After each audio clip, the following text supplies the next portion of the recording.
Chers amis, je voudrais partager avec vous une histoire, histoire très puissante que j'ai lue cette semaine et qui, à ces quelques heures de Pessah, peut véritablement donner une autre saveur à notre Seder et à notre Haggadah et changer beaucoup de choses dans notre existence. Alors voilà, c'est l'histoire d'un chassid, Moshe, aubergiste, à l'époque de la chassidoute, et qui opérait une auberge où il servait des voyageurs, des commerçants, des passants. Et les affaires allaient bien, Baruch Hashem, tout fonctionnait d'année en année. Et voilà que malheureusement une année, le climat était très dur, tempête sur tempête de neige, les routes impraticables, et donc très peu de commerçants, très peu de voyageurs. Et les affaires ont très mal été. À son habitude, le Paris, propriétaire de l'auberge, arrive 2 semaines avant Pessah et réclame son loyer annuel de 150 pièces d'or. Moshe, malheureusement, se trouve dans une situation où il ne peut pas le payer. Il lui fait savoir qu'il ne peut pas le payer. Le Paris, rentre dans une colère terrible, le menace immédiatement de le poursuivre et de le mettre en prison, et il est en furie, et Moshe, évidemment, il est complètement décontenancé, il ne sait pas quoi faire, quoi dire. Voilà, quand un juif est mal pris, qu'est-ce qu'il fait? Il lève les yeux au ciel. Et là, il va voir son rabbi, un des plus grands rabbis de la chassidoute, le Abte Rav, un super tzaddik, grand Talmid Chacham, un géant du judaïsme. Et il lui fait part donc de toutes ses mésaventures. Et le tzaddik le réconforte, il explique que, comme d'habitude, il y a Boré Olam, c'est lui qui dirige le monde. Il faut mettre sa confiance en lui, prier. Et là, il lui dit, écoute, regarde, nous sommes à la veille de Pessah. Bezrat Hashem, il y a une ségoula très connue, qui est qu'au moment où on arrive à Vanitzrak, El Hashem Elokei Avotenu, à ce moment-là, il faut s'arrêter, épancher son cœur, prier, supplier à Kadosh Baruch Hu de nous délivrer de nos soucis, de nos angoisses, de nos problèmes, de notre détresse. Et c'est une ségoula qui marche, qui fonctionne, et qui devrait, Bezrat Hashem, porter ses fruits et lui apporter la délivrance que Moshe a besoin. Et il lui dit, ne t'inquiète pas, va, et Bezrat Hashem, il y aura une échoua. Moshe est tout confiant des belles paroles de son rabbi, et Mounat Tzadikim, Mounat Rachamim, le courage du Ham Israël. Il rentre à la maison et explique tout ce qui s'est passé à sa famille.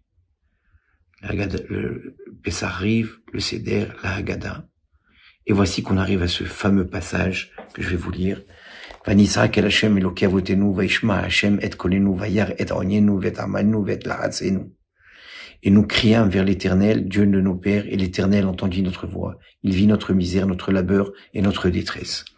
Alors effectivement, c'est un passage de la Torah qui exprime quand les bénis Israël ont levé la tête au ciel et ont supplié Hashem de les libérer.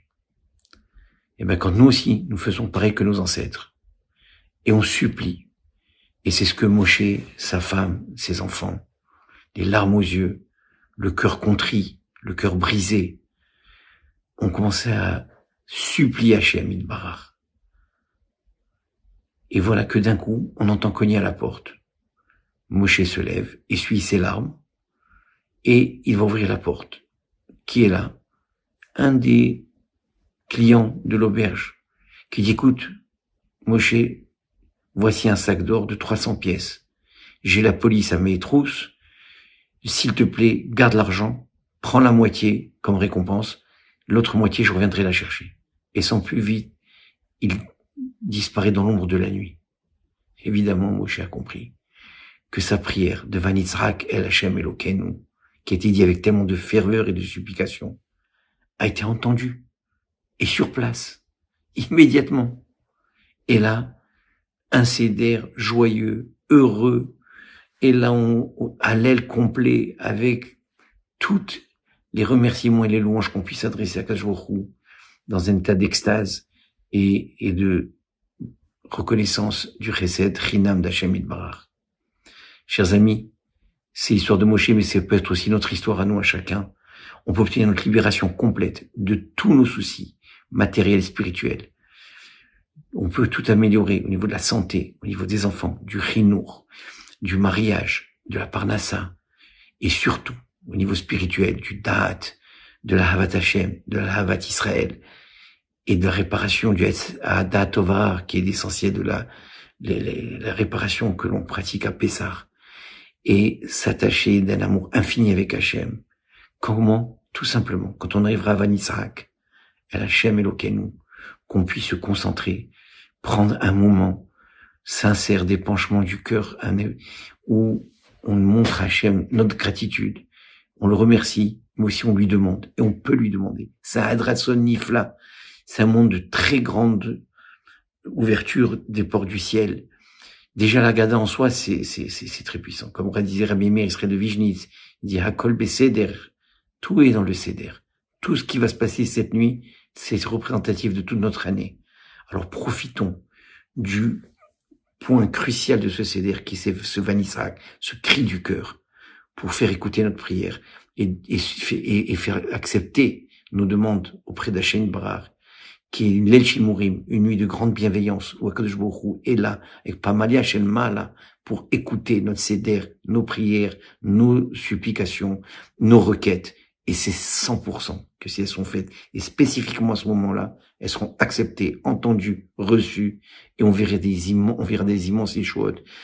Point de vue personnel, point de vue klali, pour le klal Israël, pour la Géoula, pour le Mashiach Tzidkenu, le Bet Amikdash Hashlishi Bezrat Hashem Bekarov, et la joie éternelle que tout le peuple d'Israël pourra vivre très bientôt. Amen Kerason, Pesach, Kasher Vesameach, Vainzaku El Hashem Elokeinu. Amen.